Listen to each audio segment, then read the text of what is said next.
नांदेड खडकपुरा येथील रहिवासी असणारे शेख युनुस मदिना हॉटेल वाले अशी ओळख निर्माण करणारे यांचा निर्गुण हत्या झाली आहे। सकाळी सुमारे 4 वाजता अज्ञात मारेकरी यांनी त्यांच्या राहत्या घरात घुसून शेख युनुस यांची झोपेत हत्या केली।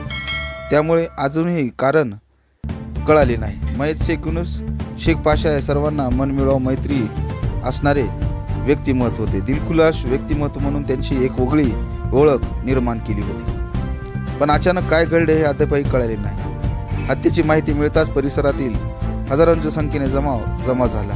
ही माहिती वाऱ्यासारखी सर्वत्र पोहोचली। वजीराबाद पोलीस स्टेशनला माहिती होताच पोलिसांचा ताफा घटनास्थळी पोहोचला। वजीराबाद पोलीस ठाण्याचे पोलीस निरीक्षक कदमसाहेब डीबी इंचार्ज व पूर्ण टीम पोलीस निरीक्षक मंथाडे सर्व टीम जवळपास 4 तास घटनास्थळी उपस्थित होती। ही माहिती वरिष्ठ अधिकाऱ्यांना माहिती मिळताच पोलीस अधीक्षक श्री अविनाश कुमार, अप्पर पोलीस सूरज बुर्वे, नांदेड पोलीस उपविभागीय कार्तिकी मॅडम, स्थानिक गुन्हे शाखेचे पोलीस निरीक्षक उदय खंडेरा यांनी घटनास्थळी धाव घेतली। यावेळी डॉग स्क्वॉड सुद्धा बोलवण्यात आला होता। घटनास्थळीची पूर्ण चौकशी व तपासणी केल्यानंतर शव शासकीय रुग्णालयात पाठवण्यात आली आहे। पुढील तपास पोलीस प्रशासन करत आहे। पाहूया सविस्तर वृत्तांत शिवभीमक्रांती महाराष्ट्र न्यूज निर्भीड निपक्ष वृत्तवाहिनीवर।